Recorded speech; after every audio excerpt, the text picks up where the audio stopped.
오늘은 토크쇼로 준비를 했고요. 장로님 말씀해 주신 것처럼 저희가 전도사님들을 초청하는 것이 흔치 않지만 참으로 한 분 한 분이 강의를 하셔도 될 만큼 굉장히 귀한 사역을 하고 계신 것 같습니다. 그래서 여러분께 들려드리는 그런 말씀이 토크쇼이니만큼 좀 더 현장감 있고 또 생동감 있는 그런 시간 됐으면 좋겠고요. 반응을 많이 해주시면 전도사님들께서 더 신나게 전할 것을 전해주실 거라고 생각합니다. 잘 부탁드립니다. 자, 준비되셨나요? 네.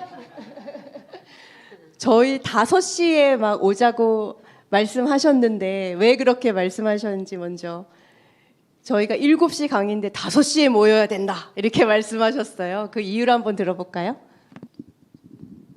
5시에 와야 되는 이유가 저희가 잘하지는 못하지만 또 소망교회와 더 가까이 또 이 현장을 더 가까이 이야기하는 부분에서 더 자연스럽게 하기 위해서 원래 토크쇼라든가 어떤 그 카메라 앞에서 긴장하지 않을 수 있는 거는 미리 와서 20-30분 동안 거기서 수다 떨면서 한번 기다려 볼 때 다음 순간이 긴장하지 않는다라고 하는 의미에서 미리 준비 잘 해서 그런 의미에서의 네, 저희가 준비를 하는 과정에서도 세 분 전도사님이 너무 바쁘셨는데 회의 끝나자마자 또 다른 기도에 참석해야 하시고 막 그러셨는데도 불구하고 5시에 모여야 된다. 제가 제일 늦게 왔거든요. 그래서 굉장히 감사하고 놀라웠습니다. 이 멋진 거 보시나요? 이 멋진 큐시트 같은 이런 거 보이시나요? 이것도 이거 뭡니까? 죄송합니다. 이거 멋진 거 이것도 우리 김광호 전도사님께서 준비를 해주셔서 저희가 마치 프로인 듯 이렇게 앉아서 진행을 하게 되었습니다. 너무 감사드립니다.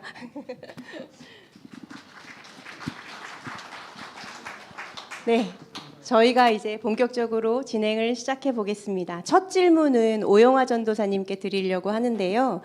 그러니까 여러분 다들 아시듯이 탈북 과정이 참 험난하고 힘들고 정말 목숨을 위협받는 정도로 어려운 시간인데 그런 과정을 다 겪으시고서도 하나님 만나시고 그 안정된 것을 바라기보다는 그렇게 목회를 결심하시고 개척까지 하게 된 그 사연을 듣고 싶습니다. 오영아 전도사님. 반갑습니다. 안녕하세요.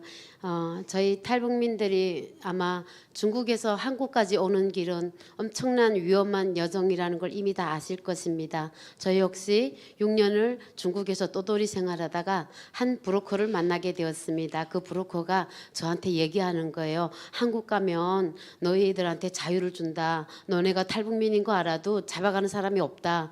그 얘기에 저는 한국을 시도했습니다. 어차피 중국에서 여러 번의 자살도 시도했고 살 마음이 없었지만 그래도 혹시 한국 가면 이런 희망 하나를 가지고 제가 1년 반이라는 시간을 거쳐서 여러 나라를 거쳐서 경기도 안산에 오게 되었습니다. 이제는 행복할 줄 알았어요. 그렇게 왔던 한국이 저는 점점 죽어가고 있었고 저는 너무 외롭고 사람이 그리워서 견딜 수가 없는 거예요. 제가 자유를 찾아서 목숨을 걸고 왔는데 이 자유가 무엇인지 만져지지도 않고 보여지지도 않고 내가 느낄 수도 없는 이 자유 때문에 내가 목숨을 걸었다는 것이 너무도 이해가 안 가고 그때 제가 내렸던 결론은 나 같은 인간은 어디 가서든 어느 나라이든 행복할 수가 없구나. 이것이 나의 운명이었구나. 이것을 깨닫게 되었습니다. 그리고 이제 중간에 초인종이 울려서 문을 열어봤더니 하나님의 교회에서 전도하러 왔어요. 문을 열어줬죠. 제가 그들을 섬겼어요. 물 떠다주고 앉으라 하고. 예. 그리고 그분들을 따라서 갔는데 토요일 저는 교회는 주일날 예배드린 걸 알았거든요. 근데 토요일 하는 거예요. 그리고 그분들 다 만나고 저녁에 와서 친구한테 야, 너 나 교회 다닌다 그랬어요. 근데 그 친구가 잘했어 하는 거예요. 하나님의 교회래 그랬어요. 근데 그 친구가 그거 이단이야 하는 거예요. 그래서 저는 교회마다 이름이 있잖아요. 뭐 한소망교회, 그렇죠? 그래서 저는 교회 이름이 이단교회구나 이렇게 생각했어요. 그래서 그 친구한테 야 2단이면 어떻고 3단이면 어떠냐 그랬어요. 근데 그 친구가 그거 잘못 빠지면 죽어 하는 거예요. 그리고 아무 일 없었어요. 저녁에 자는데 갑자기 제 안에 말할 수 없는 두려움이 오는 거예요. 한국행을 겨우 왔는데, 먹고 살자고 한국으로 왔는데 이거 잘못 빠지면 죽는다는 거예요. 그래서 부천에서 알바한다고 거짓말하고 이 사람들의 전화를 계속 거부했습니다. 그러다가 집 근처 그 교회를 발견했어요. 제가 그때 생각했던 거는 교회 하면 사람들이 엄청 많잖아요. 그래서 제가 교회를 갔어요. 그래서 목사님한테 정중히 제가 말씀드렸어요. 목사님, 내일 일요일인데 탈북민이 구경 와도 됩니까? 그랬어요. 목사님 오시래요. 아무나 와도 된대요. 다음날 오전 11시 예배인데 저는 한 잠도 못 잤어요. 밤새껏 이 옷 저 옷 갈아입어보고 화장 지워보고 또 다시 해보고 그리고 갔어요. 갔는데 1시간 동안 저는 목사님이 무슨 설교를 하셨는지 기억이 없어요. 광고 시간에 탈북민이라고 여러분도 이제 많은 관심과 사랑을 바란다고 이렇게 광고를 하셨어요. 사람들이 저한테 와서 뭐 이제 축하한다고 잘 오셨다고 사랑한다고 하고 여자들이 그 특이한 거 있잖아요. 안아주고 하는 거. 제가 지금까지 어디에서 사랑을 받아봤고 어디에 안겨봤겠어요. 어성쩡하게 안겼죠. 그러면서 제가 웃었어요. 마음속으로. 웃기고들 있네. 니들이 뭔데 나를 사랑해. 놀고들 있네. 우리 엄마 아빠도 나 사랑한 적 없는데. 그 거짓말인 건 아는데 너무 좋은 거예요. 새 가족 치고는 꼬박꼬박 주일 나갔어요. 이들이 저의 하나님이었어요. 그리고 저는 이들이 믿는 하나님한테 이렇게 말했습니다. 하나님, 당신은 왜 이렇게 많은 사람들을 동원시켜서 살아있고 싶다는 말을 그렇게 듣고 싶어 하세요? 왜 호관날 교회 가면 사람들은 당신을 살아계신 하나님 그럴까요? 그렇게 해서라도 살아있고 싶으세요? 제가 그랬어요. 그리고 그래요. 살아있고 싶으면 살아있으세요. 우리 서로 각자 터치하지 말고 삽시다. 당신은 이쪽에서 살아계시고요. 저는 저쪽에서 살아계실게요. 그랬어요. 단 하나, 하나님 이 사람들만은 저를 팔아넘기지도 않고 저에게 폭력을 행사하지도 않고 저를 그냥 좋아하게 해주세요. 그러면 저는 모든 것이 끝이었습니다. 그리고 저는 그 사람들이 저의 하나님이었어요. 그리고 어느 날 이제 제가 스스로 하나님을 찾아갔던 첫 기억이 있습니다. 주일 예배를 드리고 나오는데 저희 리더 권사님이 저의 손을 탁 잡더니 영화야 어제 사모님이 날 찾아와서 엄청 우셨어 그러시는 거예요. 그 제가 할 게 뭐 있어요. 감사합니다 하고 집으로 왔어요. 근데 화가 나서 견딜 수가 없는 거예요. 사모님이 운 이유가 권사님 영화가 언제면 하나님의 사랑을 알까요? 제가 언제면 우리 사랑을 받아들일까요? 아니 이런 거 다 몰라도 좋은데 제 얼굴이 언제면 밝아질까요? 이러고 우셨다는 거예요. 말이 안 되죠.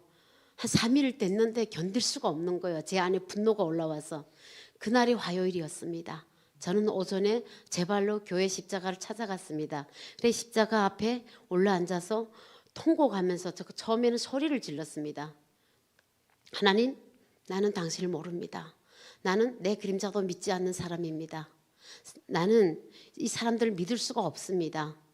그런데 자기들이 뭔데 나 때문에 울고 자기들은 왜 항상 착한 연기하고 자기들은 왜 항상 누군가를 도와줘야 되고 나는 왜 누군가의 도움이 있어야 되고 누군가가 나를 불쌍히 여겨야 되고 왜 똑같은 인생에 왜 우리가 서로 이렇게 살아야 됩니까? 그리고 우는데 그동안 제가 중국에서 받아왔던 북한에서 받아왔던 그 서름과 모든 분노며 견딜 수 없이 올라오는 거예요. 통곡하면서 울었어요. 한참을 우는데 뒤에서 누군가가 안아주는 거예요. 조용히 있었어요. 왜냐하면 그 품이 너무 편안했어요. 그래서 조금이라도 누리고 싶은 거예요. 그래서 가만히 있었는데 등에서 갑자기 소리가 들려요. 어깨 너머에서. 많이 힘들지? 내가 다 안다. 화들짝 놀라서 일어났잖아요. 그 자리에서 아무도 없어요. 하나님인 걸 알았어요. 제가 교인들한테 얘기를 했어요. 하나님인가 봐요. 아니 하나님이었어요. 분명 하나님 맞는 것 같아요. 그랬어요. 제가 입으로 시인하고 인정했을 때 하나님은 제 안에 치유의 하나님, 회복의 하나님으로 다시 찾아오셨어요. 제 안에 거절 감정, 우울증, 외로움, 죽음의 영, 분노 이 모든 것들이 계속 드러나기 시작하는 겁니다. 너무 힘들어서 서울로 캐리어 짐을 싸고 서울로 도망온 적도 있었고요. 그때마다 하나님은 세상 사람들이 너를 다 버린다 해도 나는 너와 함께한다. 이런 말씀을 수시로 저에게 주셨습니다. 그래서 저는 다시 또 안산으로 내려올 수가 있었고, 저는 이제 한국 교회에서 우리가 흔히 성경 말씀에서 나오잖아요. 상한 갈 때 꺾지 않으시고 꺼져가는 심지 끄지 않으시는 그 하나님을 제가 한국 교회에서 만나게 되었습니다. 성도, 집사, 권사로 열심히 한국 교회를 섬기면서 주님과 함께 교제하면서 저는 살아왔습니다. 여차하게 저는 또 이렇게 감리신학대학교까지 부르심을 받아서 갔죠. 졸업을 해도 제 안에는 앞으로 뭐 하지? 비전은 어떠지? 이런 거 생각한 적이 없습니다. 왜냐하면 감리신학대학교를 졸업해도 저는 여전히 한국교회를 섬길 생각이었습니다. 예, 그래서 저는 이제 이게 시간이 좀 이제 너무 길어서 제가 한국교회에서 이제 또 하나님께서 이제 어디에도 정착할 수 없게끔 상황을 만들어 가는 거예요. 11년 넘게 섬긴 교회에서 종북자가 와서 강연하고 탈북민에 대한 비하 발언이 일어나고 저는 그 교회를 나올 수밖에 없었습니다. 그리고 하나님께서는 그 당시 제가 아픔과 분노와 상처로 제가 울고 살고 이럴 때 가정도 복잡했고 제가 그동안 섬겨오던 탈북민들도 저에게 막 비수 같은 말을 던지고 숨을 쉴 수가 없었어요.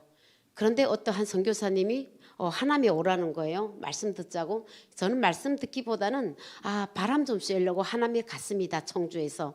하남으로 갔을 때 그 강사 목사님의 말씀이 주제가 뭐였냐면요. 영의 계산법, 혼의 계산법이었어요. 그 말씀을 들으면서 주님 가겠습니다. 순종하겠습니다. 혼의 계산법 내려놓겠습니다. 이러면서 제 안에 기도가 터지는 거예요. 이렇게 돼서 제가 목회길을 걸어가게 되었습니다. 감사합니다. 전도사님 마지막에 제가 좀 놓쳤는데 영의 계산법, 혼의 계산법, 영혼의 계산법인가요? 네. 정말 하나님 알지 못한 상태에서 하나님 믿는다는 사람이 사랑을 가지고 확 안으면 너무 다들 놀라시더라고요. 저도 막 왜 이러세요? 이런 얘기를 좀 많이 들어봐가지고 그때 마음이 좀 이해되는 것 같기도 하고 그분한테 죄송하다는 생각도 들고 좀 그렇습니다. 이번에는 그 김광호 전도사님께 한번 질문을 해볼게요. 그 김광호 전도사님께서는 소망교회와 아주 깊은 인연이 있으시다고 제가 들었습니다. 그 깊은 인연으로 또 하나님 만나시고 또 목회와 개척까지 하게 되셨다고 제가 들었는데 그 사연을 좀 소개해 주세요. 소망교회와의 그 관계는 소망교회 권사님이셨던 김주 권사님이란 분을 통해서 제가 하나님을 또 인격적으로 만나고 지금 여러분에게 나눠진 그 소책자가 있습니다. 연극 내 아버지. 그 연극은 바로 할머니와 저의 이야기를 방황하던 탈북 청년이 한국에 와서 하나님 아버지를 만났는데 그 하나님 아버지를 만날 수 있게끔 그 청년을 인도했던 분이 바로 선교사 할머니였어요. 소망교회 권사님이셨고 몇십 년 동안 이 교회에 권사회, 기도회를 함께 하셨던 그 할머니 통해서 저는 검정고시를 통해서 이제 대학을 가고 신대원 가고 또 통일평화학과 공부도 하고 지금 이 자리까지 오게 됐습니다. 그래서 저에게는 할머니는 스승이셨고 이제 우리 전도사님이 나는 그분을 통해서 하나님을 만났습니다. 나에게 그분이 하나님이었습니다. 이런 표현하는데 저는 그 김주 권사님은 저에게 작은 예수였어요. 복음을 전해주시고 말씀을 가르쳐 주시고 성령의 은사가 무엇인지를 가르쳐 주시고 그리고 왜 이 일을 해야 되는지 다음 세대에 대한 마음을 깊이 심어주셨던 분입니다. 그래서 저에게 이 소망교회는 저에게 이제 저 포스터를 제가 오늘 여러분에게 가져온 이유도 소망교회에서 이 연극이 끝나지 않으면 이 연극은 우리 전국 돌 때까지 계속 할 것이다. 집념 가지고 이 자리까지 왔습니다. 이해하신 거죠? 감사합니다. 마지막 공연은 소망교회에서 하는 걸로. 네. 감사합니다.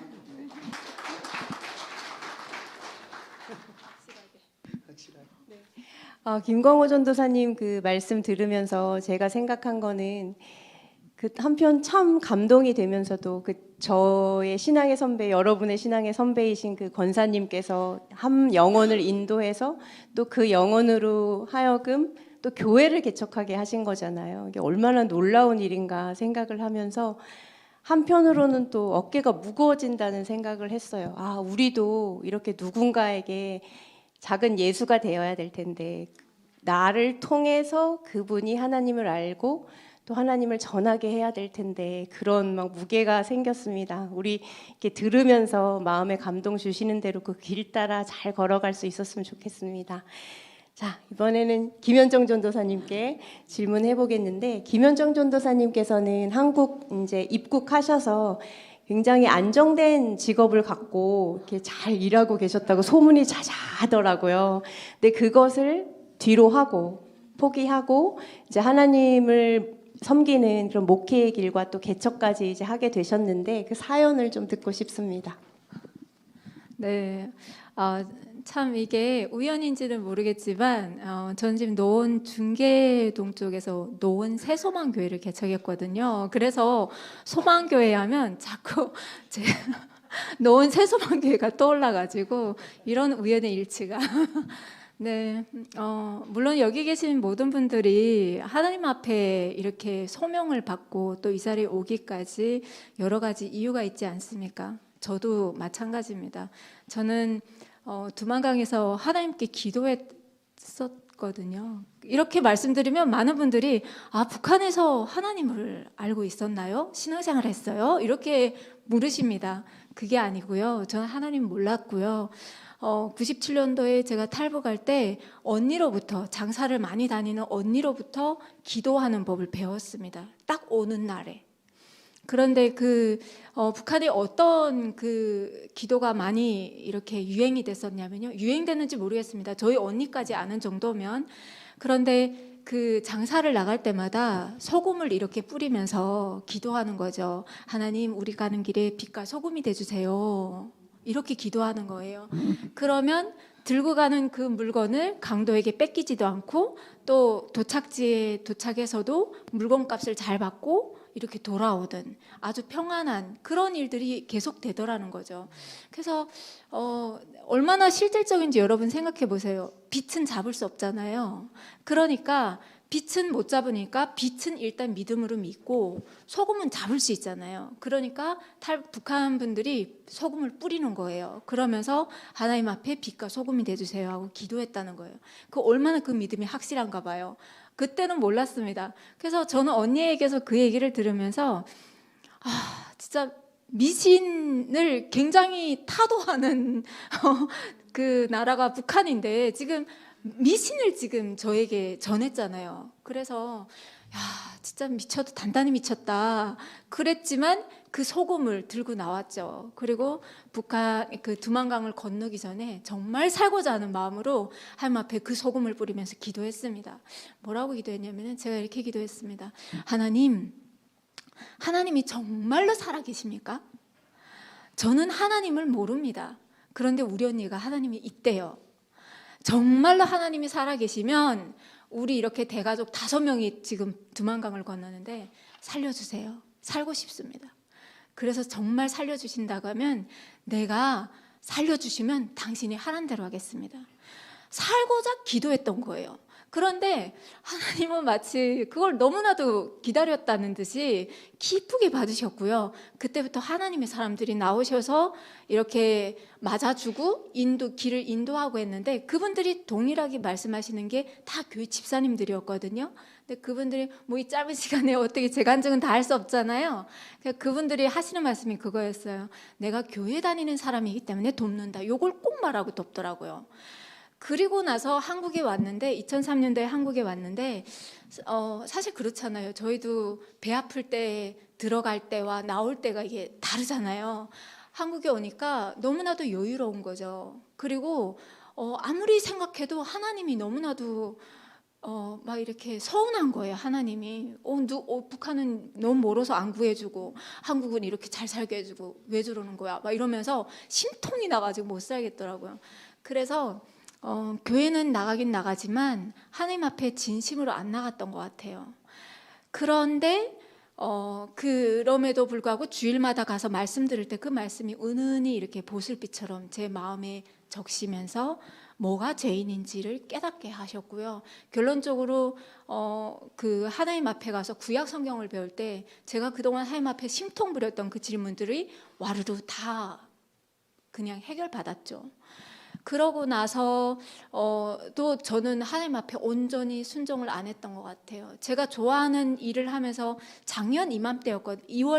3월이었거든요. 작년 3월에 제가 그때 또 그때 저는 방송 일을 하다 보니까 이렇게 대본을 이렇게 보고 있는데 하나님께서 너무 서운하셔가지고 그러면서도 너무 서운하시면서 그런 거 있잖아요. 혼내시는 그 음성으로 그 마음으로 저에게 마음에 찔림을 주시는데 이렇게 들리는 목소리처럼 마음에 찔림을 주시는 거예요. 뭐라고 주시냐면요. 너는 언제까지 세상과 나 사이에서 그렇게 뭐라고 하지? 세상과 나 사이에서 지금 갈등을 하겠느냐? 이 말씀을 하시면서 잔잔하게 그다음에 제 마음에 주시는 것이 뒤를 돌아보아라. 여기까지 있게 한 것은 내가 너를 있게 했다. 누구도 너를 여기에 있게 하지 않았다는 이 말씀을 주시는데 제가 너무나도 감격해가지고 그날 바로 나오면서 제가 방송 일을 내렸습니다.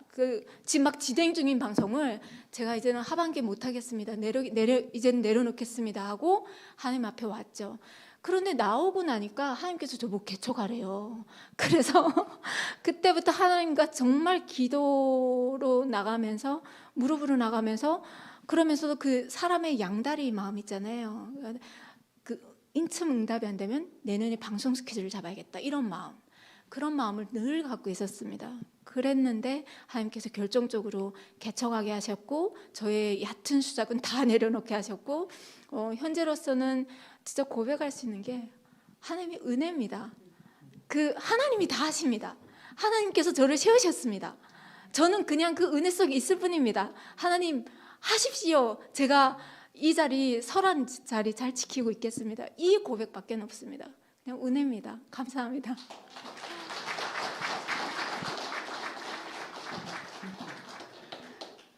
참 우리 전도사님들이 참 특별한 분이 맞는 것 같아요. 이렇게 들으면서 생각한 게 저희 한국은 그냥 나면서 모태 신앙이 너무 많잖아요. 근데 모태 신앙이고 아무리 신앙이 연수가 20년, 30년, 40년이 돼도 헌신은 아니고 예배만 잘 드려도 잘한다 막 이렇게 그런 상황에서 정말 그 어려움을 겪고 하나님이 정말 택하여 부르셨다는 것이 무엇인지 저에게 참 보여주신 것 같고 그런 모습 속에서 너무 귀하고 보물 같다는 생각을 제가 합니다.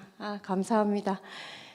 저희가 조금 더 이제 깊은 내용으로 들어가 보겠습니다. 저희가 이제는 정말 이 토크쇼에서 이 전도사님의 그 목회 현장을 통해서 듣고 싶었던 것들을 좀 나눠보려고 하는데요.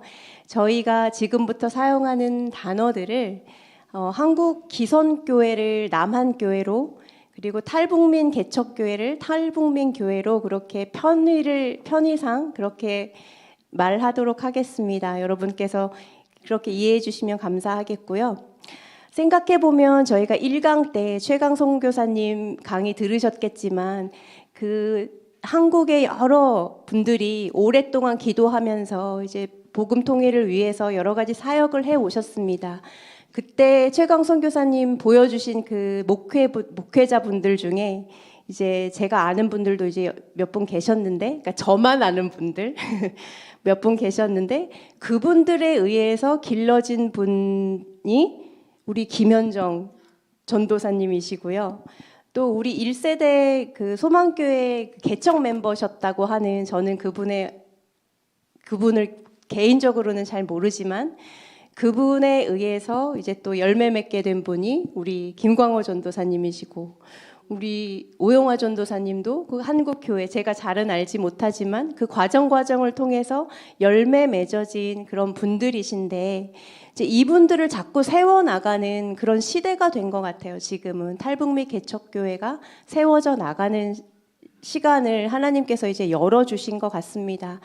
그 과정에서 이제 한국교회, 남한교회는 이제 어떻게 함께 동역해야 하는가, 또 무엇을 배우면 좋겠는가, 우리의 자세에 대한 반성은 없겠는가, 이런 것들을 이제 전도사님께 좀 여쭤보고 듣고 배우려고 합니다. 자, 오용화 전도사님께서 그 개척하신 청주 은혜의 길 교회 목회와 사역에 대해서 먼저 좀 소개 부탁드려요. 너무 거창한 것이 없어서 아까 제가 어렵게 순종이 했다고 했잖아요. 정말 두려웠어요. 제가 할 줄 아는 게 하나도 없고 뭐 어떻게 할 수 있는 게 없는 거예요. 근데 건물도 금방 나타났어요. 저만 잘하면 되는 거예요. 근데 제가 문제인 거예요. 가장 어려운 거는 말씀에 대한 지식이 제가 얕아요. 밖에 나가 얘기하시면 안 돼요. 말씀도 잘 모르고, 또 하나는 제가 뭐 기도의 뭐 영역이라든지 말씀의 뭐 이제 영성이라든지 역시 부족하고요. 찬양을 보면은 엄청난 음치예요. 설교하려면 찬양 뭐 무조건 해야 되는 거잖아요. 큰일 난 거예요. 근데 이제 이게 우리 그 남자 목회자분들하고 다르더라고요. 남자 목회자분들은 개척을 하셔도 사모님이 계시잖아요. 사모님이 성도들 맞이하고 식사 준비하시면 되는 거예요. 여성 개척자는요. 설교에 오용화, 기도에 오용화, 설거지에 오용화, 식사에 오용화, 다 오용화예요. 이게 근데 설교가 쉽지 않잖아요. 가장 저를 힘들게 하는 거는 설교와 찬양과 웃지 마세요. 창피해요. 설교와 찬양과 음식이에요. 이건 정말 어떻게 할 바를 어떻게 모르겠어요. 저는 이 가정이 정말 너무 그렇다 해서 지금 뭐 됐냐 안 됐어요. 아직 지금 하나님한테 기도하고 있어요. 하나님 주방에서 일할 사람 좀 보내주세요. 저 기도하고 있습니다. 저는 이제 하나님께서 분명한 음성을 주셨어요. 너가 그렇게 두려워하는데 내가 곳곳에서 나의 사람들을 어떻게 너한테 보내주는지 여기저기에서 내가 어떻게 일하는지 내가 보게 될 것이다. 분명한 음성을 드렸어요. 들었음에도 불구하고 하나님 감사합니다 해야 되는데 저는 저한테 이제 제가 개척을 하겠다 하고 하나님한테 했던 기도가 있었어요. 하나님 제가 사람을 바라보지 않겠습니다. 다른 제가 지인 목회자들한테 손을 내밀지 않겠습니다. 그 대신 모세가 성막을 지을 때 자기 가진 달란트대로 이들에게 찾아오지 않았습니까? 모세에게 왔던 것처럼 하나님 이들이 저에게 전화 오게 해주십시오. 누군지는 모르겠지만 저를 찾아오게 해주시고 전화 오게 해주십시오. 그랬어요.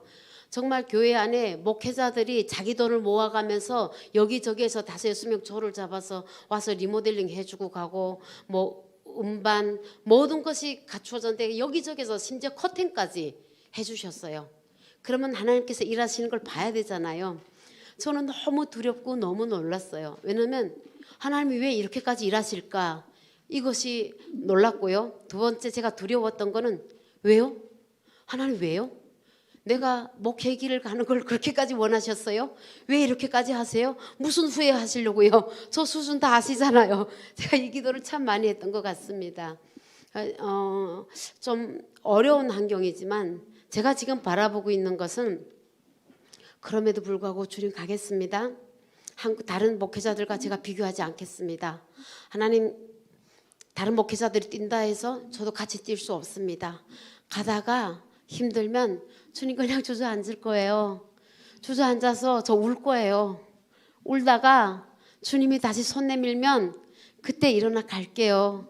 그러니까 주님 절대 제가 비교하지 않게 해주십시오. 아무리 어려워도 그때 괜히 순종했어. 제 입에서 이 말만 나오지 않게 해주십시오. 이런 기도를 제가 참 많이 했던 것 같습니다. 제가 지금 사역은 청주에 이제 10년 넘게 북한을 위해서 기도하는 기도팀이 있어요. 여기에 제가 연합이 되어 있고 매 주마다 모이는데 한 달에 2번은 저희 교회에서 모입니다. 그리고 저는 이 기도팀에서 정말 저를 위해서 기도를 많이 해주십니다. 이제는 제가 가장 부담스러운 게 한국 분들이 교인이 몇 명 됐냐고 물어보고요. 또 하나 부담스러운 거는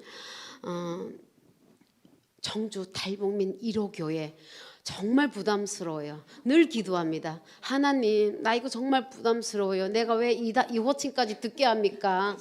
할렐루야가 아닙니다. 막 저는 부담스럽고 마치도 내가 여기에 부응을 못하면 어떻게 되나, 미안해서 어쩌나, 이런 생각들이 참 많이 떠오릅니다. 그리고 예수사랑 선교회 사역을 하고 있는데요. 어떤 한국 권사님을 만나게 되었어요. 그 권사님을 만나는 동시에 좀 몇 개월 교제하다가 저는 탈북민들이 감옥에 있다는 얘기를 들었습니다. 한국 분들은 감옥에 가면 영치금 넣어주고 편지를 넣어줍니다. 저희 탈북민들은 가족이 없기 때문에 영치금 넣어주는 사람도 편지 받는 사람도 없습니다. 그들이 교도소에서 나오면 쌓인 뭐 집세라든지 핸드폰 비용 이것 때문에 또 다른 범죄의 길이 들어서는 경우도 있고요. 또 이들이 살아갈 일이 막연하다 보니까 삶의 희망을 다 잃고 사는 경우가 있습니다. 이 소식을 듣고 엄청 울었어요. 그리고 저는 이 사역을 하기로 하고 그 권사님과 함께 저희는 교육을 다 받고 있었어요. 그런데 이걸 같이 하려고 했던 단체장이 갑자기 다른데 사역을 다른 데로 갔어요. 그러다 보니까 이 사역이 분명히 저는 하나님으로부터 받은 메시지가 있는데 왜 중단되었을까? 하나님 다른 곳과 어떻게 연결시켜 주실 수 없습니까? 그냥 기도하고 있는 중이고요. 저희 예수사랑 선교단체는 인원이 총 4명입니다. 엄청 많죠. 그리고 저희는 5만 원씩 회비를 냅니다. 회비를 내서 1년에 2번씩 청주에 있는 탈북민들 초청잔치를 하고요. 그리고 탈북민 한 교회와 탈북민 사역을 하시는 한 선교사님을 후원했고 지금은 한 탈북민 교회와 개인 후원을 하고 있습니다. 이 정도로 하고 있고 하나님께서 감동 주시면 개인이나 단체 그때그때로 후원하는 이런 섬김들을 저희가 하고 있습니다. 코로나 기간 때 얘기를 잠깐 제가 좀 짚고 넘어가려고 합니다. 청주에 있는 탈북민들 저는 교회에서 일부 예배를 드리고 그리고 다른 동네를 갑니다. 그곳에서 한 서너 명의 탈북민들을 만납니다. 만나서 저희 가족 4명이거든요. 4명 같이 가서 만나서 온라인 예배를 같이 드립니다. 그리고 거기서 제가 이제 마무리 기도하고 다시 또 다른 곳으로 넘어갑니다. 그곳에 가면 5-6명의 탈북민들이 기다립니다. 거기에서 같이 또 온라인 예배 드리고 마무리 기도하고 교제하고 그리고 보통 집으로 옵니다. 4시 넘거든요, 평균. 그런데 지금은 코로나도 뭐 멈춰섰고 하지만 실제 제가 8-9명의 탈북민들을 따로 이렇게 만난 거잖아요. 근데 실제 제가 개척하고 저희 그 교회와 연결된 사람은 2사람밖에 없습니다. 이렇게 사역은 쉬운 길이 아니었고 가슴 아프지만 저는 그래도 포기하지 않고 이들에게 넉넉하게 그냥 시간을 주면서 하나님의 때에 이들을 다시 주님께로 이끌고 오려고 끊임없이 교제를 하고 있습니다.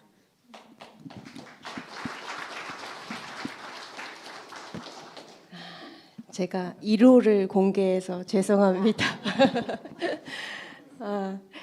저희 전도사님 항상 표현 중에서 왜요? 이거 제가 제일 잘하는 기도거든요.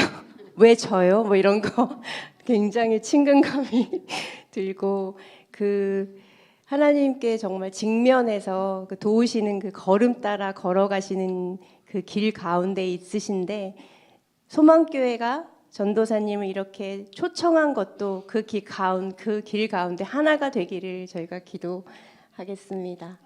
이제 아까 코로나 말씀하셨는데 코로나 팬데믹 때 참 교회가 어렵다고 하잖아요.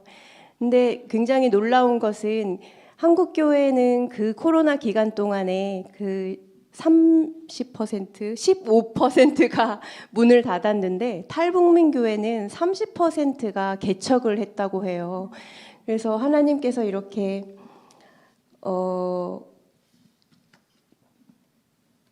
그 개척된 교회 중에 우리 3분 전도사님 교회도 계신데 우리 이번에는 김현정 전도사님 섬기시는 그 노원 네, 교회 한번 사역 소개를 부탁드립니다. 저는 사실 노원 새소망교회 사역을 여러분에게 말씀드리기보다는 하나님께서 왜 이 시기에 탈북민 교회들을 세워가실까 한국의 교회들이 그렇게 많은데 그 이유에 대해서 좀 함께 나눴으면 합니다. 여러분은 다 하나님을 믿으시잖아요. 그분이 우주 만물을 창조하셨고 세상을 통치하시는 분이시라는 걸 믿으시잖아요. 그러면 하나님께서 탈북민 교회를 세우시는 데는 그 이유가 있다고 생각을 합니다. 제가 대한민국에 와서 지금 20년 넘었거든요. 살면서 이렇게 보니까 뭐가 보이냐면요. 교회는 다니는데 하나님을 두려워하지 않는 시대가 됐더라고요. 그래서 주일에 안 나가면 불편하니까 주일 성수는 하는데 하나님을 믿지 않는 거예요. 그래서 그냥 교회 앞마당만 왔다 갔다 하는 그런 모습을 굉장히 많이 느끼게 됩니다. 그러면 왜 그렇게 됐을까 하고 그 이유에 대해서 생각해 볼 때 과학이 발전하고 인류 문명이 발달하면서 이제는 어떻습니까? 현실적으로 우리가 봤을 때 앉은 자리에 앉아서 1년 내내 사철 과일은 물론 남방 과일도 다 먹는 때가 된 거예요. 단 조건이 붙죠. 돈이 있어야 되죠. 그러니까 사람들이 뭘 쫓냐면요. 돈을 쫓기 시작하더라고요. 나를 좋게 해주고 나를 기쁘게 해주고 나를 행복하게 해줄 것은 하나님이 아니라 돈이다 라고 생각하면서 돈을 쫓기 시작하더라고요. 제가 여기에 지금 오고 보니까 조금 아쉬움이 있습니다. 왜냐하면 다 하나님 앞에 순종하고 충성하시는 우리 아버지 어머니 세대 분들만 쫙 계세요. 이 이야기를 들어야 할 분들은 다음 세대거든요. 이게 참 안타까운 현실인 것 같습니다. 그러면 왜 다음 세대가 들어야 되느냐? 저희는 탈북민들을 놓고 볼 때 우리 탈북민들은 북한에서 우상 숭배를 하던 사람들입니다. 그래서 신명기 28장 저주 말씀이 기록된 것이 북한에 그대로 이루어졌습니다. 그러니까 얼마나 호되게 맞았겠습니까? 그래서 탈북민들은 하나님을 인애하시고 자비로우시고 사랑이 많으신 하나님으로도 알고 있지만 또 동일하게 하나님은 두렵고 노하기도 하시고 때리기도 하시고 징계도 하시고 징벌도 하시는 하나님이신 것을 동시에 우리는 인지합니다. 그래서 하나님을 제대로 믿고 말씀 앞에 오면 우리는 진짜 목숨 내걸고 김일성 일가에게 우리가 총폭탄이 되겠다고 날마다 그 외쳤던 것이 하나님 앞에서 우리의 목숨도 십자가 앞에 내놓을 수 있습니다. 이런 고백이 나갈 수밖에 없는 거죠. 그런데 보면 하나님께서 탈북민 교회들을 세우시는 이유는 그건 것 같아요. 너희가 알잖아. 북한에서 말씀을 지우고 말씀을 버리고 믿는 사람들을 학대했을 때 어떤 고난이 온지 너희가 알잖아. 그러니까 가서 전해. 이런 선교사적인 사명을 띈 것이 탈북민들이라고 생각합니다. 그러면 누구한테 말을 해야 되느냐? 다음 세대에게 말해야 되는 거죠. 이미 순종하고 충성했던 그 새벽종을 울리면서 하나님 앞에 내 기도도 들고 나가지만 이 나라 이민족을 위해서 기도했던 여러분들이 아니라 지금 우리는 한 하나님을 고백하며 나가는 것이 아니라 하나님을 모르는 다른 세대가 지금 일어나고 있잖아요. 그래서 그 사명을 우리에게 주셨다고 생각을 합니다. 그래서 그 코로나 시기에 많은 한국 교회들이 있음에도 불구하고 하나님께서 징계 받아본 우리가 그 징계의 아픔을 너무나도 잘 알기 때문에 300만의 아사자와 생이별로 지금도 저도 지금 20년 넘게 못 찾은 언니가 있어요. 탈북하는 과정에서. 그 고통은 겪어보지 않는 사람은 공감하기 어려워요. 그냥 그렇다고는 하지만 내 고통이 아니면 살 여미는 그 고통은 못 느끼거든요. 그래서 하나님께서 전하라고 우리 탈북민 교회들을 이렇게 세우시는 것 같습니다. 저는 그렇게 생각해요. 고맙습니다. 이어지는 질문이 될 것 같은데 그 두 분 전도사님께도 여쭤보고 싶어요. 탈북민 교회가 늘어난다는 것은 어떻게 생각하면 이제 탈북민들이 남한교회에 정착이 어렵다라는 말과 또 그런 표현이지 않을까 생각을 하는데요. 실제로 많은 교회에 이제 탈북민을 전도하기 위한 그런 섬기는 부서들이 있지만 그것들이 이렇게 활성화되기보다는 그냥 정체되어 있거나 줄어드는 경우가 많이 있잖아요. 혹시 그런 것이 그 하나님이 탈북민 교회를 세워가는 과정이라고 생각하시는지, 하나님이 이 상황을 통해서 또 탈북민 교회 분들과 또 남한교회 분들에게 하려고 하시는 메시지는 뭔지 듣고 싶습니다. 김광호 전도사님 먼저. 탈북민 교회가 지난 2-3주 전에 우리 정형심 북기총 회장님이 오셨을 때 아마 북한 탈북민 교회 현황에 대해서 발제하셨는지, 또 다른 또 분들이 와서 발제하셨다고 생각하고 잘 아시리라고 생각합니다. 두 가지로 본다면, 왜 탈북민 교회가 부흥해야 되고 이 부흥 이게 세워지고, 또 탈북민들이 왜 개척을 왜 이렇게 개척을 잘하냐, 개척을 많이 하냐라고 하는 질문인데요. 개척을 왜 이렇게 탈북민들이 개척을 하냐라고 하는 이 질문의 해석에 대해서는 여러 가지가 있습니다. 탈북민들이 한국 교회에서 정착이 어렵기 때문에 나가서 개척한다라고 하는 이런 해석도 있습니다. 뭐 그거는 나름대로 해석에 대해서 각자의 해석인데요. 저는 또 반대로 생각합니다. 하나님의 의미가 있다라고 생각합니다. 탈북민들이 이 교회를 개척하는 것은 지금 코로나 제가 사무총장이기 때문에 우리 북기총 안에서 성장하는 교회들 숫자 이런 것들을 잘 압니다. 그래서 2019년부터 2023년까지 19개 교회가 세워졌습니다. 근데 이거는 30%를 넘는 숫자인데 70여 개 교회 중에서. 그런데 이렇게 교회들이 세워지는 그 이유는 한국 교회에게 주는 메시지가 있다고 생각합니다. 왜 탈북민들이 세워지냐, 왜 탈북민들이 자기들끼리 나와서 노냐, 이렇게 생각할 수도 있는데요. 이것은 북한을 향한 하나님의 어떤 선교 사역의 시작이라고 생각합니다. 그 시작은 그렇게 세움으로 인해서 한국 교회가 탈북민 교회와 파트너십을 맺고 함께 스며들고 함께 그 문화를 배우면서 세워져 가야 되는 한국 교회에게 준 메시지도 있고요. 탈북민 목회자들인 우리에게는 한국 교회를 잘 알아야 한국에서부터, 여기서부터 우리 전통 예배와 어떤 교육과 이제 이런 것들, 문화를 우리 문화 안에서 우리들끼리만의, 북한이 다가가야 될 우리만의 어떤 문화의 방법을 습득하기 위해서 준비하는 과정이다라고 생각합니다.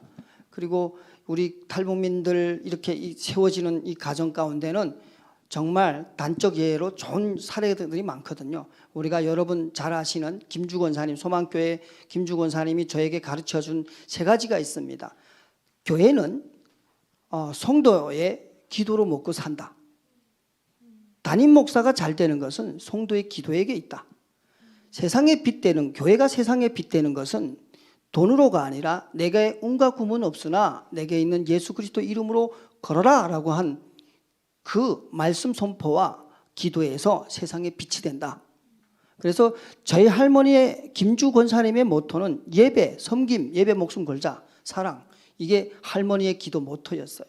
저는 그걸 보면서 지금 생명나무 교회도 원래 저희 김주 권사님께서 탈북민 대안학교를 하시고 교회를 했던 그 교회가 담임 목회자가 어느 다른 데 부임해가면서 없어졌습니다. 그래서 그 할머니의 기도의 유업을 따라서 저는 생명나무 교회를 세웠습니다. 다시 한번 해보려고 섰습니다. 그런 의미에서 우리는 한국교회와 함께 한국교회의 기도의 영성과 함께 파트너십으로서 함께 통일을 향한 하나님의 마음에 부응하는 메시지라고 생각합니다. 네. 우리 오영화 전도사님 의견도 한번 듣고. 네, 거의 우리 3명이 아마 비슷한 얘기가 나오지 않을까 싶은데요. 지금 이 시대에 하나님께서 무엇 때문에, 왜 작은 숫자가 아닌 34,000명이 넘는 탈북민들을 이 대한민국 땅에 보내주셨을까? 무엇 때문에 하나님께서 70개가 넘는 탈북민 교회를 세우셨고 200여 명이 넘는 목회자들과 신학생들을 세우셨고 하나님의 그 계획하심은 무엇일까? 우리는 여기에 초점을 맞춰야 된다고 생각을 합니다. 여러분들의 기도의 응답입니다. 여러분들께서 기도하셨던 그 열매들입니다. 탈북민 교회가 우리 탈북민들이 우리 대한민국 분들의 기도의 응답이라는 것입니다. 그러면 우리가 여기에 초점을 맞출 때 왜 북한 선교 여기에 우리가 포커스를 맞출 수 있다고 저는 생각을 합니다. 또 제가 드리고 싶은 말씀은요. 이제 하나님께서는 저희는 믿습니다. 반드시 복음 통일을 시켜주실 것을, 반드시 통일의 문을 여실 것을 믿습니다. 그럴 때 34,000명이 넘는 탈북민들이 무엇을 들고 고향에 가야 되겠습니까? 이 대한민국에서 낳은 내 자식, 그동안 애써 모은 돈, 권력, 집 이런 것이 아니라는 것입니다. 우리가 들고 갈 수 있는 것은 오직 주의 말씀과 주의 사랑밖에 없습니다. 그러면 우리가 이렇게 세워지자면 한국 교회에 하나님께서 주신 분명한 사명이 있다는 것입니다. 사명은요. 시간이 있을 때, 내가 여러 개 있을 때 조금씩 이루어가야지 이것이 아닙니다. 사명은 기필코 무조건 해내야 된다는 것입니다. 한국교회 오늘날 하나님께서 여러분들에게, 우리 한국 목회자들과 사역자들에게 대한민국 교회들의 우리 탈북민들을 맡기셨습니다. 우리 탈북민들을 한 사람 한 사람 세워서 다시 비전 앞에 대면해서 그들을 다시 저 북한 땅에 그리스도의 사랑을 전하러 보내야 된다는 것입니다. 여기까지 하겠습니다. 저도 조금만 말씀드릴게요. 사실 한국교회에서 보면 탈북민들을 위해서 굉장히 많이 노력하시죠. 그분들을 전도하기 위해서 많은 수고와 헌신을 해온 걸 압니다. 왜냐하면 저도 사역자이기 전에 탈북민이었거든요. 저도 대형교회에서 다니면서 많은 은혜를 받았습니다. 집사님들이 사주시는 만난 밥과 또 그 용돈과 그다음에 또 어려울 때 도와주시는 그 숨통이 나올 수 있는 그런 것들 있잖아요. 너무 감사한 일들을 많이 겪었어요. 그럼에도 불구하고 왜 탈북민들이 한국교회 정착이 안 될까? 여러분 있잖아요. 돈이 급한 사람한테 돈으로 접근하면 실패합니다. 이게 뭔 말이지? 돈이 필요한 사람한테 돈 줘야지. 그럼 뭘 주라는 거야? 이런 생각이 들잖아요. 그런데 탈북민들을 생각해 보세요. 탈북하면서 우리가 오는 것은 일단은 북한을 두만강을 건널 때는 배고픔을 해소하기 위해서 두만강을 죽기 살기를 건너요. 그러고 나서 중국에 오니까 불법 체류잖아요. 그러니까 안전지대가 필요해요. 그래서 그 안전지대를 향해서 목표지를 향해서 달리다 보니까 대한민국까지 왔어요. 근데 대한민국까지 와서 여기서 끝난 줄 알았는데 이제부터 시작인 거예요. 왜냐하면 북한의 가족을 먹여 살려야 돼요. 그리고 혹시 여자들인 경우에는 중국에서 또 결혼해서 낳은 아이를 돌봐야 돼요. 또 여기에서 가정도 꾸려야 돼요. 그러면 죽기 살기로 나가서 돈을 벌어야 되는 거예요. 그런데 대한민국 교회가 이 사람들에게 복음을 전해야지 하면서 교회 오니까 너무 예쁘잖아요. 그러니까 뭐라도 좀 도와줘야지 하면서 교통비 지급하고 그리고 뭘 주고 이러면 저도 경험자지만 어떤 생각이 있냐면요. 저는 돈을 받으려고 장학금 받으려고 교회 갔던 적이 굉장히 많아요. 그래서 이게 어떻게 보면 지혜롭게 못하면 이게 되레 악법이 되어가지고 그 복음을 전하는데 막음돌이 되더라는 거죠. 그럼 돈이 필요 없느냐? 아니요. 돈이 절실히 필요하죠. 우리가 살아가는데 돈이 없으면 안 되잖아요. 그럼 어떻게 돈을 줘야 되는데? 그 방법에 대해서 앞으로 우리가 또 얘기를 하겠지만 탈북민 교회하고 같이 진짜 손잡고 협력하고 계속 만나야 되는 거예요. 그곳에서 탈북민들하고 호흡을 하는 거예요. 그러다 보면 돈 써야 할 때가 수두룩합니다. 그때 주머니에서 내가 많아서가 아니라 얼마라도 보태주고 이러면 그게 온정이 아닙니까? 그런 정은 절대로 잊어먹을 수도 없고 까먹을 수도 없고 그렇게 가족이 되는 거죠. 그렇게 했으면 좋겠어요. 저는 그렇게 생각해요. 그래서 탈북민들을 생각하신다고 하면 이렇게 동떨어진 삶이 아니라 가고 한 사람 입양했다고 생각하고 진짜 수시로 돈 줄게 이게 아니라 수시로 안부 묻고 만나서 밥 먹고 이러다 보면 그 사람의 고민을 털어놓을 때까지 하나님께서 우리를 끝까지 기다리셨던 것처럼 북한 선교도 기다림이 필요한 것 같습니다. 네.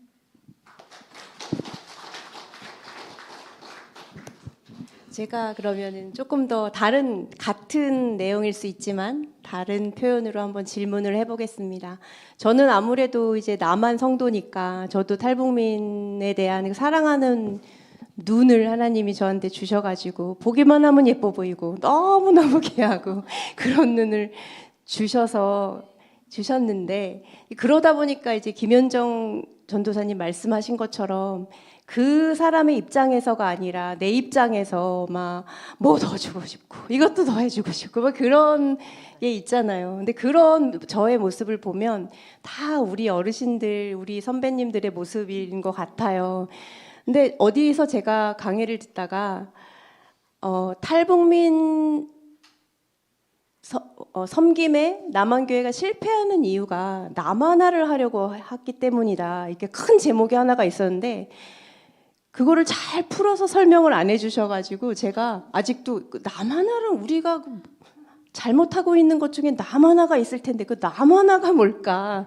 그게 제가 되게 궁금해졌어요. 그래서 세 분 전도사님께서 저희들을 위해서 그 남한화를 하려고 하는 그 저희의 실수가 뭔지 한번 좀 말씀해 주셨으면 좋겠습니다. 자유롭게 말씀해 주세요.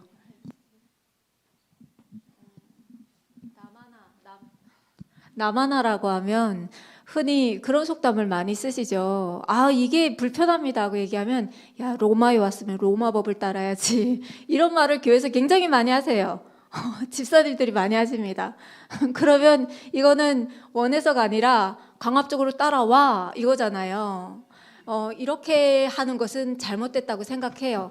그러니까 예를 들면 그런 거죠. 주일에 교회를 못 왔어요. 그러면 이 사람이 못 온 이유가 있을 거잖아요. 그런데 우리는 그래요. 주일 성수 안 하면 죽을 것만 같잖아요. 그러니까 왜 교회를 안 왔어? 이러면서 따져들기를 합니다. 그러니까 여기에서 태어나면서부터 모태신앙이던 분하고 갑자기 다 자라가지고 어른이 돼가지고 왔는데 갑자기 하나님이 내 심장 안에 쿵 들어오는 그 시점 전까지. 그럼 교회 가니까 좋긴 좋아서 가는데 왜 교회 안 와? 그리고 왜 이런 걸 안 해? 그리고 왜 성경 공부하는데 안 참여해? 하고 교회에서 하는 그런 일정에 너를 맞춰라고 그 틀을 들이댄다고 하면 아니 북한의 그 독재 정권에서 그 규율이 싫어가지고 도망쳐 왔는데 이건 더 심한 규율이 지금 기다리고 있는 거예요. 옥죄하고 있는 거예요.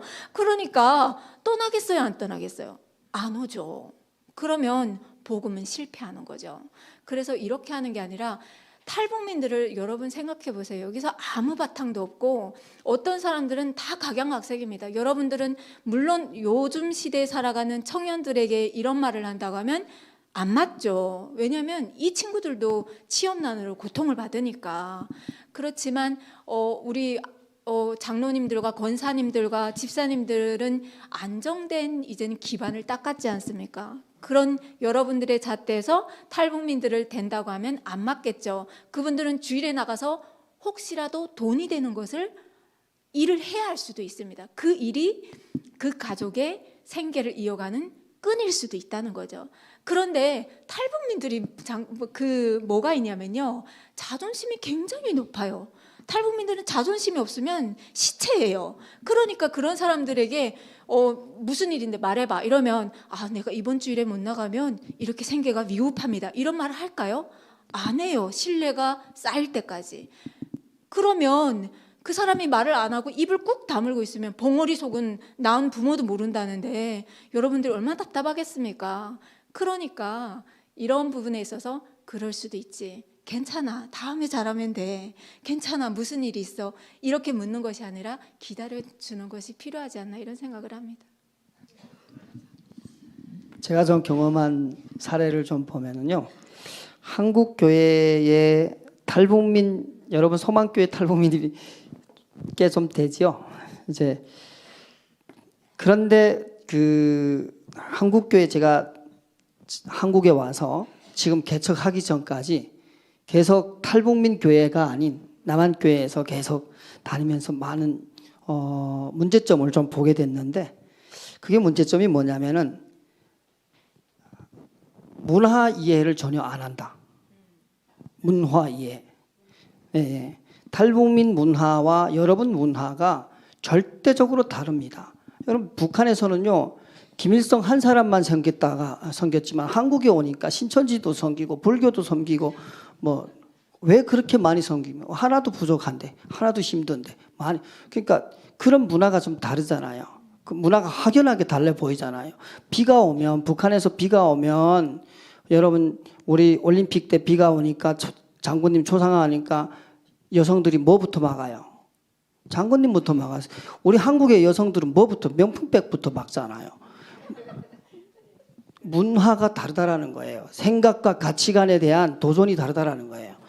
그래서 그거에 대한 이해가 다르고, 가르치는 사람의 생각과 내용과 지적 수준과 들으려고 하는 사람의 문화와 배경과 지적 수준이 다른데, 이것을 잘못된 틀, 한국 교회가 지금까지 해온 틀, 그것을 좀 북한의 문화에 맞게 그 틀을 바꿔서 사용한다면 좀 좋지 않을까, 그런 틀의 문제가 있었다. 그리고 제가 보니까 사람을 대할 때도 이 사람이 무엇을, 이제 우리 현정 전도사님이 잘 얘기했지만 저희 조카 이야기를 간단히 한다면, 우리 개척을 했는데 조카 가정이 하나 빠지니까 3명이 빠지더라고요. 9명밖에 없는데 3명 빠지면 몇 명 돼요. 이제 그런데 제가 집에 찾아가서 조카니까, 야, 하나님 그래도 네 사업에 그래도 하나님께서 너를 기다리시고 너를 사랑하시고 네 오기를 바란다. 하나님 널 은혜 주시길 바란다라고 이제 이런 얘기하니까 우리 조카 뭐라고 하냐면은, 하나님은 나를 기다리는데 나는 돈을 기다려요. 제가 뭘 인지 못했을까요? 이제 말씀하신 것처럼 이 친구가 뭐가 급한지, 교회 오라고만 했지 찾아가서 가정 예배를 드리지 못했다라는 거예요. 이 가르치는 방법에 대한 문제점이 있다라는 거죠. 그럼 한국 교회도 실패하는 원인이, 그중에 제가 어느 교회에 보니까 청년들만 많은 교회인데 탈북민들이 다 왔다가 정착하지 못하고 가요. 너무나도 홀리하고 지적으로 손 들고 막 이렇게 빙빙 돌면서 너무 홀리하게 예배하는데, 얘네는 김일성만 노래하다가 여기 딱 와가지고 정신병자들 같아요. 얘네들 보면. 그러면 이분들을 위한 어떤 예배라든가 상대를 향한 이런 것들을 좀 예배 양식을 좀 바꿔서, 찬양도 좀 바꿔서 그런 부분들에 대해서 좀 찾아가서 할 수 있는 이런 부분들이 다르다. 그리고 마지막으로 한다면, 가정에 탈북민 오는 것을 예배 때만 환영하고 내 집에서는 환영하지 않는다. 뭐 시엄마 오는 것도 힘든데 탈북민이 오니까 얼마나 힘들겠어요. 저희 김주 할머니는 제가 나가서 무엇을 하면, 제가 친구 몇 명을 할머니 집에 16명까지 데려가 봤어요. 친구들. 그럼 할머니 밥 다 챙겨주시고, 문을 열어라 이거예요. 가정 문 열고, 마음의 문 열고, 집의 문도 열고, 가정 문도 열지 않으면서 사랑한다라고 하면 절대 안전해져요. 저는 저기 자매님 보면서 계속 웃는데 정말 멋있어요. 정말 좋은 연합이에요. 정말 그렇게 해야 돼요. 함께 주님이 소통되며 이제 나갈 때 다른 사람들이 저런 모습을 보고 한 사람씩 마음 열기 시작하는 거예요. 네, 감사합니다. 두 분의 얘기와 어찌 보면 이제 동일할 것 같은데, 로마에 가면 로마법을 배우라고 하지요. 예, 한국 교회는 왜 그래? 왜 안 나와? 헌금해야지. 그래야 축복받아. 축복의 그 근원이 어딘지를 모르는 것 같아요. 그리고 교회 나오면 11조는 필수야. 새벽 예배 드려야지. 주일 예배 빠지면 안 돼. 이렇게 가르칩니다. 그런데요, 끊임없이 우리는 우리의 방식대로 콜링하지만, 우리는 정작 그들의 문화에 들어가 봤냐 이것입니다. 우리는 정작 그들을 얼마나 품었냐 이거죠.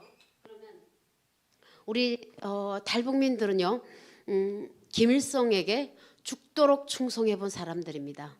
그렇기 때문에 우리는 어찌 보면 북한에서부터 훈련되어졌다고 볼 수가 있어요. 탈북민들은요, 아, 이것이구나, 오른쪽이 길이구나, 이걸 깨달으면요 직진하는 사람들입니다. 비록 지금 노력한 거에 비해서 물질 들인 거에 비해서 열매가 없고 앞이 잘 안 보인다 할지라도 우리 탈북민들 그 가정이 주체사상만 배웠는데 그게 쉽게 빠지겠냐고요. 그 가정을 조금만 견디시면 이 사람들은 이게 비전이구나, 예수 계시는구나, 이것만 믿으면요 직진할 사람들입니다. 하나님께 충성할 사람들입니다. 희망이 보인다는 거죠. 그리고 또 하나 저의 한국 교회에서 생활하면서 보면요, 좀 자립된 교회라든지 대형 교회라든지 그 목회자들로부터 이런 얘기를 참 많이 듣습니다. 우리 적금해. 어떤 사람은 2개, 3개씩 해. 왠지 알아? 하나님께서 통일을 문을 여시면 우리 북한에 가서 교회 세울 거야. 안 됩니다. 제가 웃으면서 그럽니다. 그러다 주님 내일 오시면 그 돈은 어떻게 되는 거예요? 제가 그래요. 근데 있잖아요. 그 방법도 아예 틀린 건 아니지만 일단 쉬운 방법이 있잖아요. 내 옆에 온 탈북민 한 사람 세워주는 거, 이것이 급선무라고 저는 생각합니다. 감사합니다. 다른 게 아니고 제가 배우기 위해서 막 질문이 머릿속에서 쏟아지는데 시간이 너무 빨리 가가지고 저희가 그냥 다음 질문으로 넘어가야 될 것 같습니다. 참 어떻게 생각하면 전도사님들께서 이제 젊은 목회를 시작하신 건데요. 2023년 쌩쌩한 그 개척교회들이잖아요. 그 교회 목회를 하시면서 이제 다음 세대에도 아까 김현정 전도사님도 강조해 주셨던 것처럼 다음 세대가 연합하는 그런 게 저희가 모든 선교 사역에서 정말 중요한 이슈로 지금 얘기되고 있는데 특별히 김광호 전도사님 교회 이름이 생명나무 교회 목회랑 그다음에 다음 세대 사역 하고 계신 거 저희한테 소개해 주시면 좋겠습니다. 예. 요 질문은 탈북민 사역에 어떻게 동참할 수 있으며 어떤 사역이 있는지라고 하는 것과 연관되는 것 같습니다. 탈북민 사역에는 여러분 잘 알다시피 대북 지원 사역 같은 그리고 또 구출 사역, 그리고 인권 사역, 방송 사역, 기도하는 사역, 탈북민 교회 개척 사역, 그리고 저기 박도현 장로님 계시죠? 박도현 장로님 교종사역, 탈북민 교종사역, 그리고 탈북민 여성사역, 탈북민 시니어 사역. 여러분 마음만 먹으면 어느 사역을 특화시킬 수 있습니다. 그런데 생명나무 교회는 민족 복마와 다음 세대에 대한 것에 대해서 포커스를 맞추고 사역을 진행하고 있습니다. 이 사역에는 탈북민 전도사들이 장신대 다니면서 장신대 북한 선교 동아리 제가 회장을 하면서 장신대 동아리와 또 우리가 신학교 하나만 있는 것이 아니지 않습니까? 우리 대한민국 대표하는 여러 개 신학교들이 있는데 시학교 안에 북한 선교 동아리들이 있는데 그 연합을 이루어 가지고 탈북 청소년 사역을 하기 시작했는데 그것이 벌써 한 5년 정도 하게 됐습니다. 혹시 PPT가 좀 준비되었으면 한번 보여주면 좋겠습니다. 그래서 저희가 이 사역을 하면서 하나 되려는 마음, 그러니까 다른 이름을 만들기보다도 하나 되려, 우리가 하나 됐다라고 하는 것보다도 하나 되려는 마음이라고 하는 합성어를 만들어서 유니블 하트라는 단체를 구성해서 이 캠프를 여름마다 탈북 청소년 캠프를 진행합니다. 탈북 청소년 캠프를 진행하고 이 사역에 생명나무 교회는 다음 세대 사역을 이렇게 선교 사역과 연결해서 하고 있다는 말씀을 드리고 있습니다.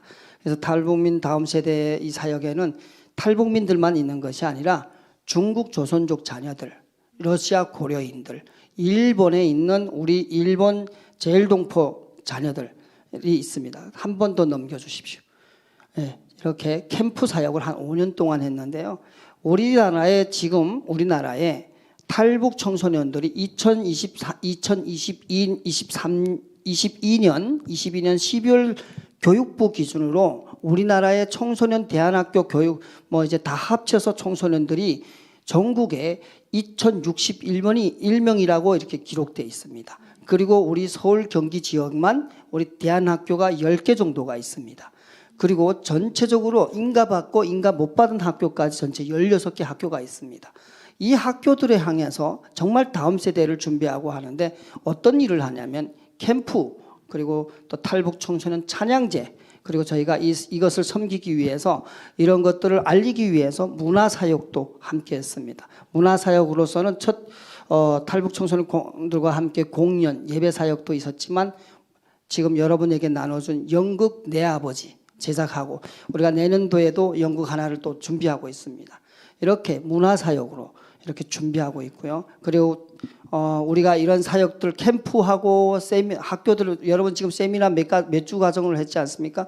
했는데 여러분에게 아울리치가 없고 여러분 삶에 적용이 없고 열매가 나타나지 않는다면 그게 아무것도 아니지 않습니까? 그래서 저희는 세미나도 하고 캠프도 하고 그리고 이 청소년들을 데리고 해외 우리 민족 디아스포라를 찾아가서 우리 민족의 이야기를 듣고 우리의 이야기를 민족에게 들려주고 그 안에서 하나가 돼서 통일의 장을 만드는 것이 저희들이 사역의 중점 사역으로 가지고 있습니다. 그래서 여러분이 여기에 우리 전도사님 이제 매우 속상해하셨는데 청년들이 이제 없다라고 하는 것에 여러분 그러나 제가 낙심하지 않습니다. 여러분이 집에 가서 여러분 자녀들에게 말씀하면 됩니다. 그래서 이러한 사역이 있는데 이런 사역은 꼭 청년들이 몸으로 부딪히는 것은 아니니까요. 여러 방법들이 있습니다. 그래서 여러분 이 사역에 또 소망교회가 또 함께 뭐 문화사역이든 또 찬양제를 섬기는 사역이든 탈북 청소년 캠프 사역이든 문화탐방 함께 갈 수도 있습니다. 탈북 청년들과 함께. 저희가 올해 12월 다음 달 12월 8일부터 15일까지 독일로 갑니다. 독일 가가지고 부엔발트 유대인 학살했던 그 유대인 그런 포로 수용소를 방문하고 거기에서 우리가 느끼는 북한 정치범 수용소를 상상하면서 하나님의 마음이 어땠을까를 보면서 그리고 루터의 생각 그리고 통일을 이루는 기점이 됐던 라이프치 교회 그리고 또 베를린 이렇게 탐방하고 옵니다. 이러한 사역들이 우리가 다음 세대 사역에 동참할 수 있는 사역입니다. 제가 그 북한 기독교 총연합회 사무총장에 있으면서 요즘 가장 준비하고 있는 사역 중에 교종 사역이 있는데요. 우리 탈북민들이 교도소에 138명 판결 받은 사람들만 그리고 판결 받지 않는 사람들까지 하면 한 100, 우리 박도현 장로님이 잘 아실 것 같습니다. 이런 사역들도 있습니다. 그리고 여성 사역, 여성들을 싱글맘, 우리 미소스쿨 학교, 어머니들을 위한 특화된 사역을 만들 수 있고 이런 것들이 다 구체화하고 이렇게 우리 소망교회만이 어떤 특화된 사역으로 만들어갈 수 있는 사역이라고 생각합니다. 예, 감사합니다. 감사합니다. 아까 비슷한 이런 적용점에 대해서 오영화 전도사님은 이미 말씀하신 것 같고 김현정 전도사님도 혹시 저희가 함께할 수 있는 우리 성도분들께서 함께할 수 있는 부분을 네. 나눠주시면 좋겠습니다. 네, 맞습니다. 우리 김광호 전도사님께서 사역에 동참할 수 있는 방법을 말씀해 주셨죠. 저는 교회를 개척한 지 10개월 됐거든요. 그러니까 현장에서 여러분이 북한 선교에 어떻게 동참할 수 있는지 말씀드리겠습니다. 탈북민 교회를 도와라 하고 말씀을 드리면 많은 분들이 그렇게 생각해요. 아이고야, 내가 그동안 몸담그고 그동안 신앙생활했던 그 교회를 어떻게 떠나? 제2의 고향과도 같은데 못 떠나 이렇게 말씀하십니다. 맞아요. 떠날 필요 없어요. 그런데 가능해요. 그 방법을 말씀드리겠습니다. 오영화 전도사님 말씀하셨어요. 아니 밥하는 것도 내가 해야 되고 설교도 내가 해야 되고 찬양도 음친데 내가 해야 되고 다 오영화 하니까 내가 너무 힘들다 이런 말씀을 하셨어요. 탈북민 교회는 보면 이게 우리 교회에서는 달란트라고 하잖아요. 은사를 가지신 분들이 적어요. 북한에서 왔으니까 언제 피아노를 배웠고 언제 그 PPT가 현란하며 동영상 편집에 얼마나 또 그렇게 능숙하며 그렇겠습니까? 그런 일들 누가 하냐?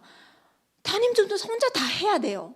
그러니까 여러분들이 와서 그 일을 할 수는 없잖아요. 그러면 제가 봤을 때는 그런 것 같아요. 탈북민 교회 하나를 품고 있다가 그 교회를 생각하시면서 기도를 하다가 어느 날은 어떻게 예배드리는지 궁금하다, 가보고 싶다 이런 마음 드실 때 있잖아요. 그럴 때는 내가 오늘은 북한 선교 좀 해봐야 되겠다. 그 구역에다 얘기를 하는 거죠. 그러고 탈북민교회 가는 거예요. 가가지고 갑자기 찾아가셔도 돼요. 그리고 가서 같이 예배도 드리고, 그리고 뭐 어때요? 헌금 한번 거기 한번 하면 어때요? 다 하나님의 교회인데. 그래서 헌금도 하시고 식사도 같이 하시고, 그리고 또 교제도 나누시고, 또 때로는 괜찮으시다고 하면 설거지도 같이 하시고, 이게 북한 선교거든요. 하나님께서 여기서 여러분의 눈앞에서 가장 쉽게 할 수 있는 북한 선교를 보여주시는 거죠. 왜냐하면 저도 보니까 대한민국에서 신앙생활을 해보니까 가장 쉬운 게 그냥 헌금하는 게 쉽더라고요. 그런데 헌금하고 나면, 그리고 나면 뭔가 사람의 마음에 크게 동하지는 않아요. 큰 거액을 하지 않는 이상은. 그런데 내가 그 교회 가서 헌금을 직접 하고 예배를 같이 드리고 같이 호흡하면요, 그때부터는 마음이 좀 달라져요. 다음 주는 어떻게 예배 잘 드렸나? 이러면서 김현정 전도사 잘 있어요? 이렇게 전화도 하게 되고요. 이렇게 가까워집니다. 저는 이게 북한 선교라고 생각합니다. 북한 선교의 마당이라고 생각합니다. 그래서 이렇게 한 발짝 내딛다 보면 김광훈 전도사님 말씀하셨던 그 많은 선교들이 그 다음부터는 남의 일이 아니라 내 일처럼 되는 거죠. 제가 봤을 때는 말씀에도 보면 하나님께서 그런 말씀을 하시잖아요. 어려운 사람을 늘 옆에 두게 하시는데, 그것은 하나님의 성품을 닮은 우리로 하여금 하나님의 성품대로 행하게 하고자 하시는 하나님의 그 기회 주심이 아니겠습니까? 그래서 여러분들이 그냥 헌금하는데 그치지 마시고 한 발 걸어보셨으면 좋겠어요. 그래서 얼마나 좋으십니까? 장로님들, 권사님들, 내가 그래도 북한 선교 이게 가보시는 것도 얼마나 딱 이게 딱 그 폼이 딱 서지 않습니까? 딱. 그래서 오셔가지고 같이 예배도 드려보시고, 이거 필요한 것 같다, 좀 기도하자 이러면 탈북민 교회들도 건강하게 서가고, 그리고 한국 교회도 또 하나님 앞에 갔을 때 하나님께서 이렇게 보여주셨던 그 우리 이웃들과 내가 이렇게 살다 왔습니다, 할 말 있지 않을까, 이런 생각을 합니다. 저는 현장에서의 그 북한 선교를 말씀드렸습니다. 제가 이제 한마디 더 보태려면요, 철저하게 섬김이로 오십시오. 오셔가지고 전사 만져봐요. 전사님 8시 전에는 주무셔야죠. 오늘 설교 내용이 좀 20분 안 됐네요. 전도사님, 탈북민들 은혜 자리에 앉혀야죠. 이런 거 하지 마십시오. 저같이 잘 못하는 사람은 기가 팍팍 죽습니다.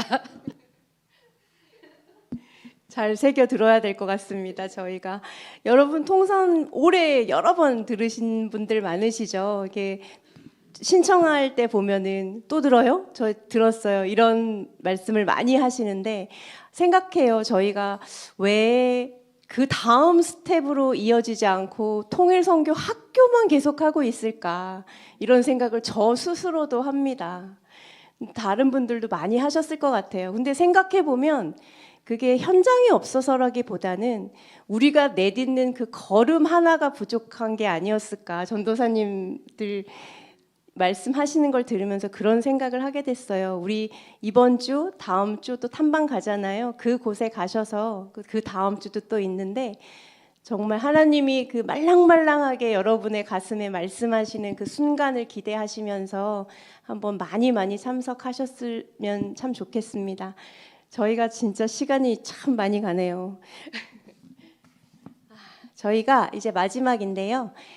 저희 전도사님들이 이제 더 하실 말씀 혹시 있으신가요? 괜찮으십니까? 감사합니다.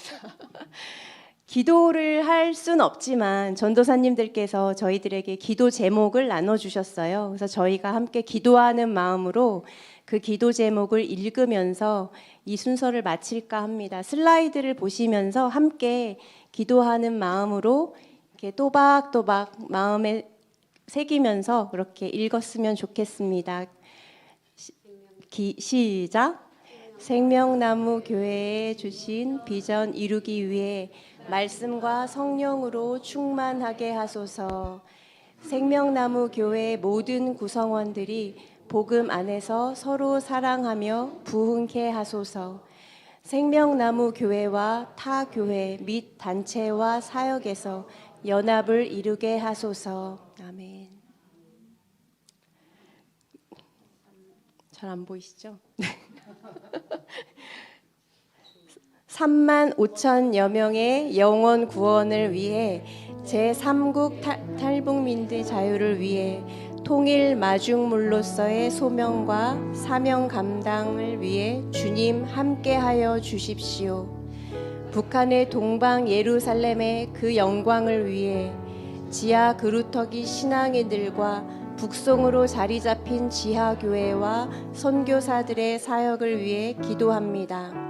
북한에 우리의 손길이 닿을 수 있는 길을 위해 가족의 생사와 만남을 위해 기도합니다. 아멘. 겸손과 순종으로 하나님께 온전히 붙잡힌 인생이 되어 은혜의 길 되시는 예수님께로 많은 영혼들을 인도하는 충직한 안내자가 되게 하소서. 저와 가정이 그리고 은혜의 길 교회와 예수 사랑 선교회 사역이 아버지가 쓰시기에 합당한 그릇이 되게 하소서. 믿음의 동역자들을 보내주시고 청주에 있는 탈북민들이 은혜의 길 교회를 통하여 비전과 사명 앞에 대면하게 하소서. 예수 그리스도의 이름으로 기도합니다. 아멘. 오늘 너무 귀한 발걸음 해주신 우리 전도사님들 다시 한번 응원과 또 감사의 박수 한번 드렸으면 좋겠습니다.